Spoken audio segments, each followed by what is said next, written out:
Hi everyone, today we're talking about vasectomies. To date, over 50 million men worldwide, myself included, have had this procedure. Unfortunately, when you do your research online, it's very difficult to separate fact from fiction. There are so many myths that are very pervasive. And so I decided to dive into scientific literature and actually use facts and peer-reviewed scientific research to dispel 6 of the most common myths about vasectomy. Let's get to it. Number 1, your testosterone levels and performance will decrease. This is not true, and people believe this simply because they don't know how a vasectomy works. During the procedure, the surgeon makes it impossible for the sperm to exit the testes. That is all. It's just a physical barrier.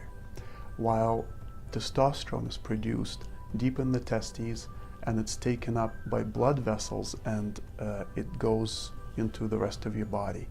So there is absolutely no relationship between the cut that's made during the vasectomy that pretty much disrupts the vas deferens and your levels of testosterone. I found 0 evidence for that, and this kind of research has been done since the 70s. And there is simply no evidence to support this claim. Number 2, the procedure is painful.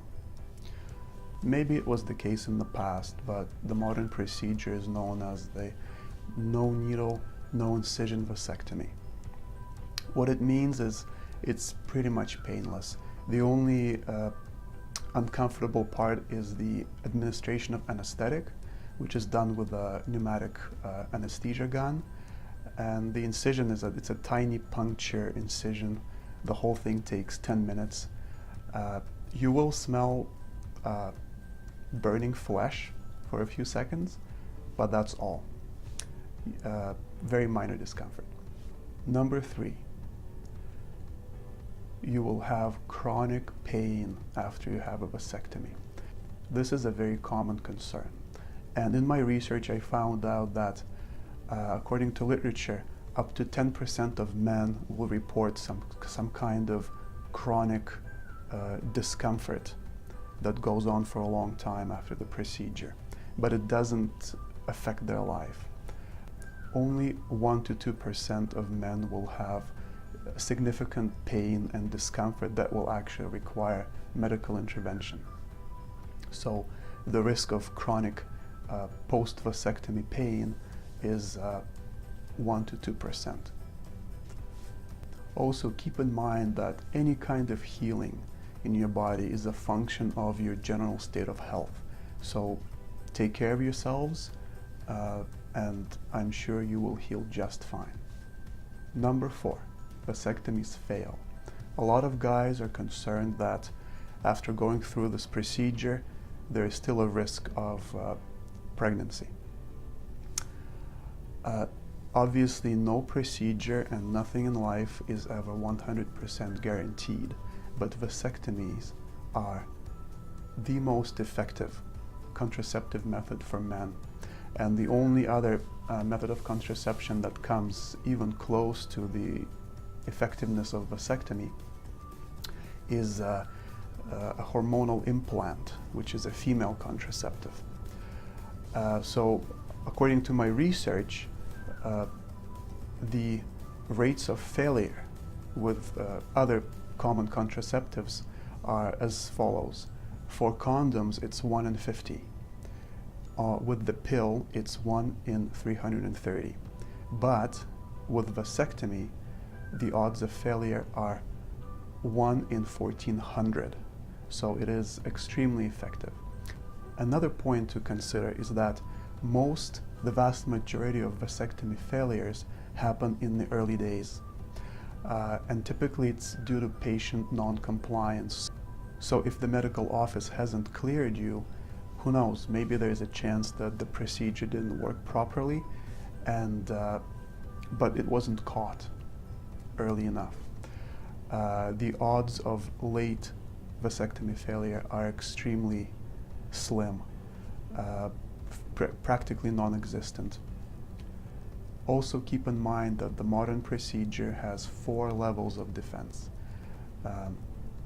So as I said, it is an extremely effective procedure, and when it fails, it typically fails because the patient does not do the right follow-up to make sure that he's in the clear.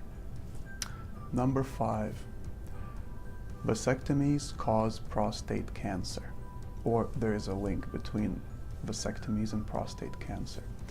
This is a very common myth, and it originated in 1993 when there was a study published that made a link between those two things. However, since that time, this myth has been repeatedly dismissed by the scientific community, and the issue that not all scientific studies are created equal, and that prostate cancer alarm was caused by an epidemiological study, in which case the data was pretty weak. It was a lot of retrospective analysis, a lot of self-reported data, and it couldn't be trusted. To date, there is no link that's been shown between vasectomy and prostate cancer. And finally, number 6, vasectomies are reversible. Please don't think that if you decide to go back, it's going to be very easy. About 6% of men will request vasectomy reversal at some point in their lives. However, after that procedure, even with the best conditions possible, the odds of you and your partner getting pregnant are only 44%, so less than 50%. If it's been over 25 years since your vasectomy and your partner is over 40 years of age, those odds drop to 25. So, and of course it's a expensive procedure compared to a vasectomy. The average cost is $5,500 in Canada. So don't take this lightly. You should think of a vasectomy as a permanent procedure. And that is all for me. I will provide links to some of the selected scientific papers that I used in the description of the video. Feel free to have a look, and have a great day, and play safe.